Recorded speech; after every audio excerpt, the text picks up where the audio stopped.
안녕하세요. 미소영입니다.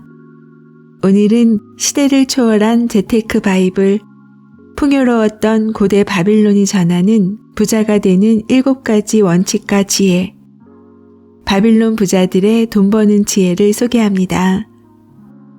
조지 S. 클레이슨 저자는 1926년 자신의 성공 경험을 바탕으로 고대 바빌론의 우화 형식을 빌려 글을 쓰기 시작했다고 해요.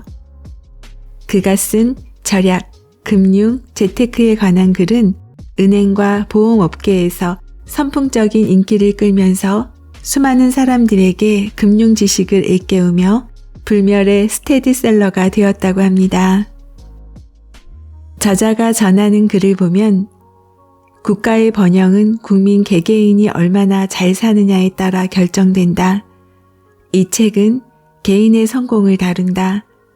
여기서 성공은 각자의 노력과 능력으로 이룬 성취를 뜻한다. 성공의 열쇠는 적절한 준비에 달려 있다. 열심히 준비한 사람이 성공한다는 뜻이다. 그러기 위해서는 먼저 금융 원리를 이해해야 한다. 그래야 생각할 수 있고 생각해야 행동할 수 있기 때문이다. 이 책은 당신이 행동할 수 있도록 금융 원리의 이해를 돕는 지침서이다. 당신의 얄팍한 지갑을 두툼하게 만들 방법을 알려준다. 성공을 꿈꾸는 사람이 돈을 벌게 해주고 벌어들인 돈을 지키고 그렇게 지킨 돈이 다시 돈을 벌어들이도록 도와준다. 이 책에서 우리는 고대 바빌론으로 떠난다. 고대 바빌론은 오늘날에도 전 세계적으로 널리 사용되는 금융 원리가 시작된 곳이다. 바빌론은 고대 세계에서 가장 풍요로운 도시였다. 그 시대 바빌론 사람들이 가장 부유했기 때문이다. 바빌론 사람들은 돈의 가치를 제대로 알고 있었다.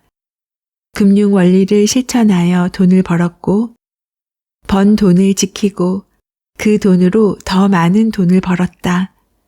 모두가 원하고 꿈꾸는 미래를 위한 수입원을 만들 줄 알았던 것이다. 저자가 책을 통해 전하고 싶은 내용이었는데요. 부자가 되는 기본적인 원리는 과거나 지금이나 변함이 없다는 생각이 듭니다. 기본적인 원리와 지혜를 정확히 이해하기만 해도 부자들의 돈을 버는 방법을 얻을 수 있지 않을까요? 이 책의 또 하나의 특징은 이 책을 감수한 핑크팬더로 유명한 이재범님의 머니토크가 있어요. 우화 내용을 정리한 부분인데요. 책 내용을 다 읽은 후 머니토크만 다시 읽어보는 것도 복기하기 좋습니다. 오늘 소개할 내용은 3장, 얇은 지갑을 가득 채우는 비결입니다. 등장인물은 4명이 나오는데요.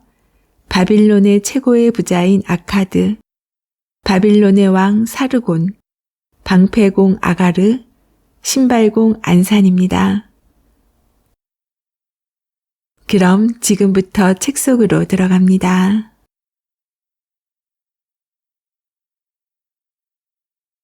얇은 지갑을 가득 채우는 7가지 비결. 풍요로웠던 바빌론의 영광은 아득한 옛날부터 지금까지 전해 내려온다. 고대 바빌론은 가장 부유했던 도시이며 놀라운 보물이 가득한 도시였다. 하지만 바빌론이 언제나 풍요로웠던 건 아니다. 바빌론의 풍요는 그 시대 사람들의 지혜 덕분이었다. 바빌론의 시민은 모두 부자가 되는 방법을 배우고 익혔기 때문에 풍요를 누릴 수 있었다. 성군이었던 사르곤 왕이 전쟁에서 승리하고 돌아왔을 때 바빌론은 심각한 문제를 겪고 있었다. 재물을 담당하는 신하가 왕에게 문제를 보고했다. 우리는 오랫동안 번영을 누렸습니다. 폐하께서 관계수로를 건설하고 웅장한 신전을 건설하였기 때문입니다. 이제 공사가 끝나서 백성들이 일할 곳이 없는 상황입니다. 백성들이 실업자가 되니 상인들의 장사도 신통치 않습니다. 백성들이 곡식을 살 돈이 없으니 농부들도 곡식을 팔지 못하고 있습니다. 사르곤 왕이 물었다. 아니, 우리가 대공사를 벌이면서 쏟아부은 그 많은 돈이 다 어디로 갔단 말이오? 송구하오나 몇몇 부자의 손으로 들어간 것 같습니다. 염소젖이 여과기를 빠져나가듯이 모두 빠져나갔습니다. 이제 돈의 흐름이 막혀서 백성들의 수입이 변변치 않습니다. 왕은 잠시 생각에 잠기더니 다시 물었다. 어떻게 몇 안 되는 부자들이 모든 돈을 가져갔단 말이오? 신하가 답했다. 그들은 돈을 버는 방법을 알기 때문입니다. 정당한 방법으로 돈을 벌었으니 욕할 수는 없습니다. 그렇다고 그들에게 돈을 빼앗아서 가난한 사람에게 나눠줄 수도 없습니다.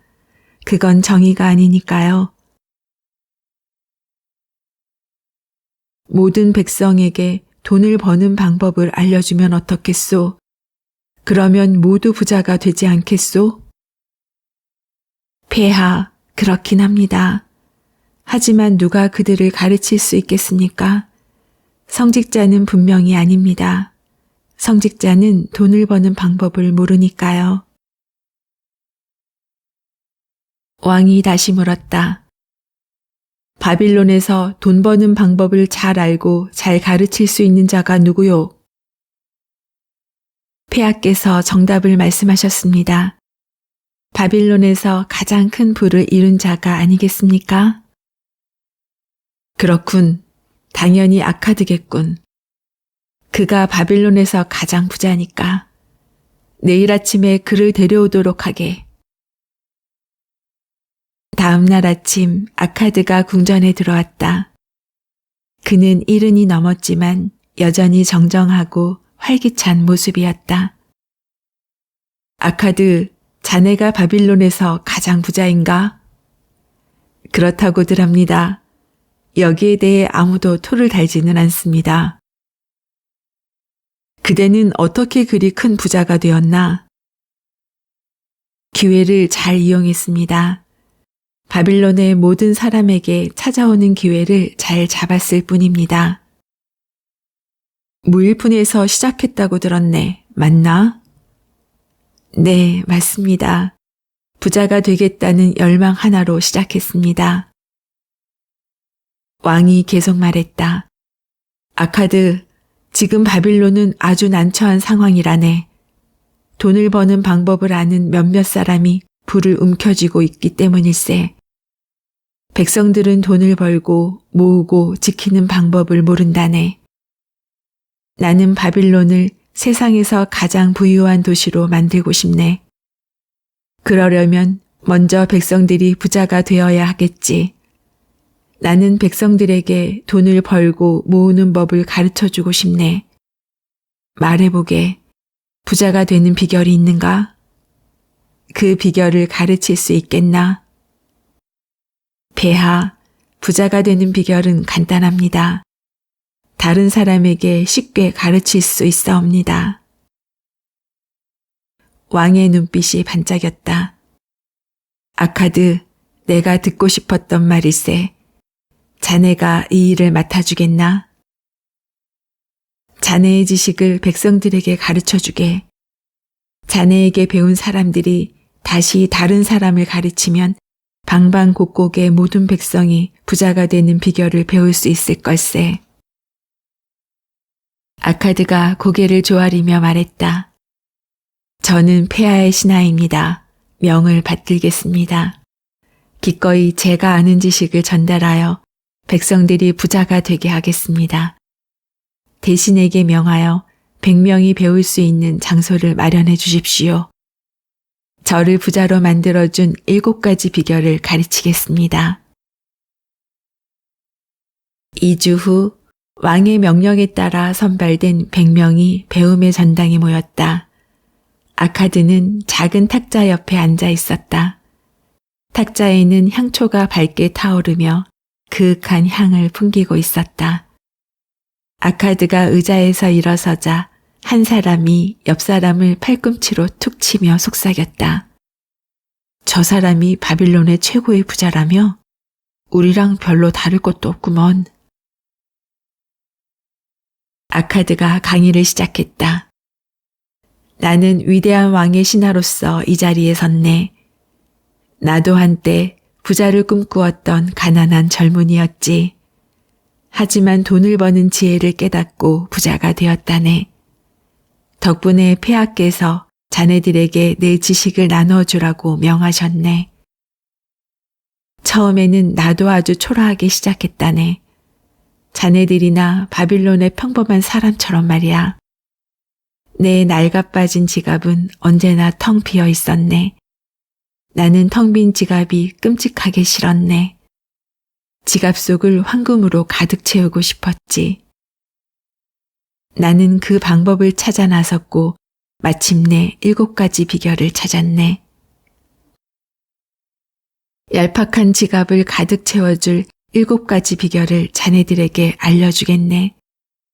7가지 비결은 자네들을 부자로 만들어줄 것이네. 앞으로 7일 동안 하루에 하나씩 설명할 것이네. 내가 하는 말을 잘 새겨 듣게. 나와 논쟁도 하고 자네들끼리 토론도 하게. 내 수업을 잘 듣고 배워서 자네들 지갑에 부의 씨앗을 심게. 먼저 자네들이 부자가 되어야 한다네. 그래야 다른 사람들이 이 비결을 배우려고 하지 않겠나? 지갑을 가득 채우는 방법은 간단하네. 하나씩 차근차근 알려주겠네. 부의 성전으로 가는 첫걸음이 가장 중요한 법이야. 첫걸음부터 발이 꼬이면 절대로 부의 성전에 도착할 수 없기 때문이지. 이제 첫 번째 비결을 얘기하겠네. 첫 번째 비결, 저축을 시작하라. 아카드는 두 번째 줄에 생각에 잠긴 사람에게 말했다. 자네는 어떤 일을 하나? 저는 점토판에 글을 기록하는 필경사입니다. 나도 그런 일을 하면서 돈을 벌었지. 그러니 자네도 부자가 될 기회가 있네. 아카드는 뒤쪽에 앉은 얼굴색이 좋은 사람에게 물었다. 자네는 무슨 일로 생계를 꾸리나? 저는 도축업을 합니다. 농부에게 염소를 사서 잡은 후 고기는 아낙네에게 팔고 가죽은 신발업자에게 팝니다. 자네도 직업이 있고 그걸로 돈을 버는군. 나도 그랬다네. 자네도 나처럼 부자가 될 수 있을 걸세. 아카드는 모든 사람의 직업을 물어보고 대답을 들었다. 질문을 모두 마치고 아카드는 이렇게 말했다. 돈을 버는 직업은 참으로 다양하다네. 이 모든 것이 자네들의 지갑을 채워주는 황금 물줄기지. 물론 각자의 능력에 따라 물줄기의 크기는 다르지만 말이야. 그렇지 않나? 학생들은 그렇다며 고개를 끄덕였다. 자네들이 돈을 모으려고 하면 어떻게 해야 하나? 뭔가 특별한 일을 시작해야 할까? 당연히 아닐세. 이미 자네들이 잘 쌓아놓은 직업을 미천으로 삼아야 한다네. 그렇지 않나? 아카드의 말에 학생들은 모두 동의했다. 그러자 아카드는 달걀 상인을 쳐다보며 말했다. 자네가 매일 아침 10개의 달걀을 바구니에 넣고 저녁에 9개만 꺼냈다면 어떻게 되겠나? 머지않아 바구니가 가득 차서 넘칠 겁니다. 왜 그런가? 매일 바구니에 달걀이 하나씩 쌓이니까요. 아카드는 미소를 지으며 학생들을 둘러보았다. 여기 지갑이 텅 빈 사람이 있나? 학생들은 재미있다는 표정을 지으며 웃음을 터뜨렸다.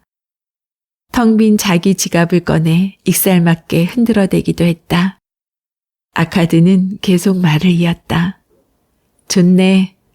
이제 얇은 지갑을 가득 채울 첫 번째 비결을 알려주겠네.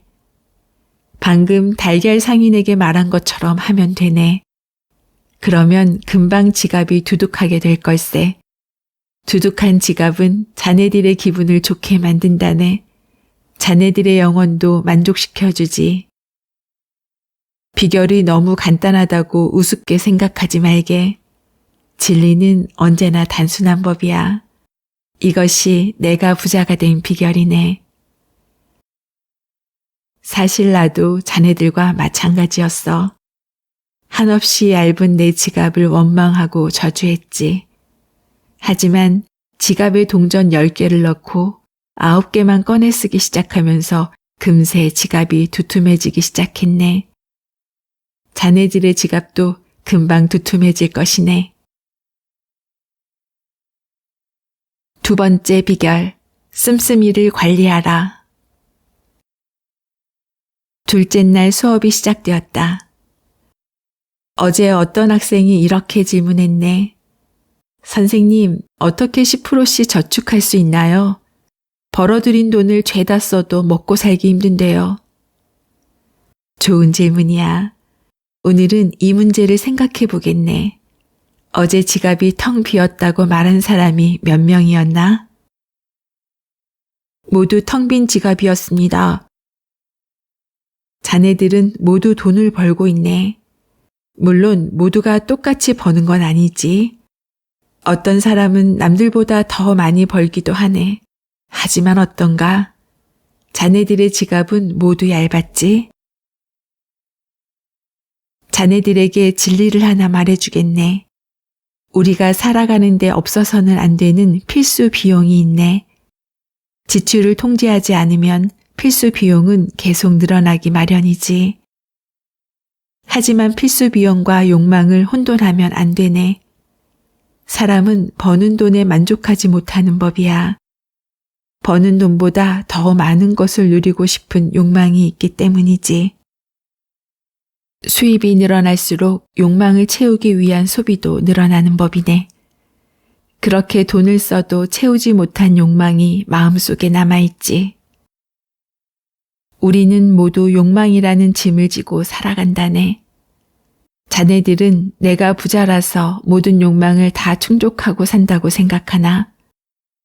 그렇지 않네. 시간도 부족하고 힘도 부치기 때문이네. 내가 여행을 가면 얼마나 멀리 갈 수 있겠나? 먹고 놀고 즐기는 열정에도 한계가 있다네. 농부가 신경 쓰지 않은 땅에는 어김없이 잡초가 자라나네. 사람 마음도 마찬가지야.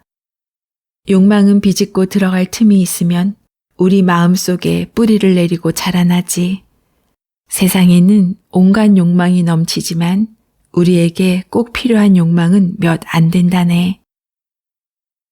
자네들의 생활 습관을 자세히 살펴보게. 분명히 줄이거나 없앨 수 있는 지출이 있을 것이네. 좌우명을 이렇게 정하게. 반드시 그만한 가치가 있는 곳에 돈을 쓰겠다. 자네들의 욕망을 점토판에 적어보게. 그 중에서 없어서는 안 될 필수 비용과 소득의 90% 해결할 수 있는 것들을 골라내게. 나머지는 모두 지워버리고 쓸데없는 욕망이라고 생각하게. 살아가는데 필수적인 비용 위주로 예산을 세우게. 자네들의 지갑을 두툼하게 해줄 10%는 절대 건드리면 안 되네. 자네들이 채울 욕망은 바로 이것이네. 수입의 10%는 절대로 건드리지 않겠다. 이렇게 예산을 잘 짜고 예산에 맞춰서 생활하면 자네들의 지갑이 두툼해질 것이네. 그러자 화려하고 멋진 옷을 입은 학생이 일어나 말했다. 저는 자유시민입니다. 세상에 태어나서 인생을 즐기고 누리는 것은 제 권리라고 생각해요. 그런데 예산의 노예로 살라니요. 제가 어디에 얼마를 쓰는지 간섭받는 삶은 끔찍합니다. 무거운 짐을 나르는 당나귀 같은 신세는 싫다고요. 저는 자유를 누리며 인생을 즐기고 싶습니다. 아카드는 대답했다. 이복에 자네 예산을 누가 짜나? 당연히 제가 짜지요. 이렇게 생각해 보세. 당나귀가 사막을 건너려고 짐을 꾸린다면 무엇을 챙기겠나? 값비싼 황금, 보석, 카펫을 넣겠나? 아니겠지. 먹을 건초와 마실 물을 챙길 것이네. 마찬가지네. 우리가 예산을 짜는 이유가 뭔가? 지갑을 두둑하게 만들기 위함이라네. 예산은 자네가 꼭 필요한 물품을 먼저 마련하도록 돕는다네. 그리고 남은 돈으로 필수적이지 않은 다른 욕망을 채우도록 도와주지. 즉, 예산은 자네가 충동 구매에 빠지지 않도록 하네. 예산은 소중한 욕망을 먼저 이루도록 돕는 셈이지. 어두운 동굴을 밝히는 횃불처럼 예산은 지갑에서 돈이 새는 곳을 보여주고 그곳을 막을 수 있도록 하네. 다시 말하면 예산은 꼭 필요한 곳에 적절히 쓰게 도와주는 훌륭한 도구라네. 아카드는 학생들을 둘러보며 말을 이었다. 지금까지 말한 것이 두 번째 비결이네. 수입의 90% 범위에서 예산을 세우고 예산 범위에서 꼭 필요한 물품을 사고 남은 돈으로 인생을 즐기게. 세 번째 비결, 돈을 불려라. 셋째 날 아카드의 수업이 시작됐다.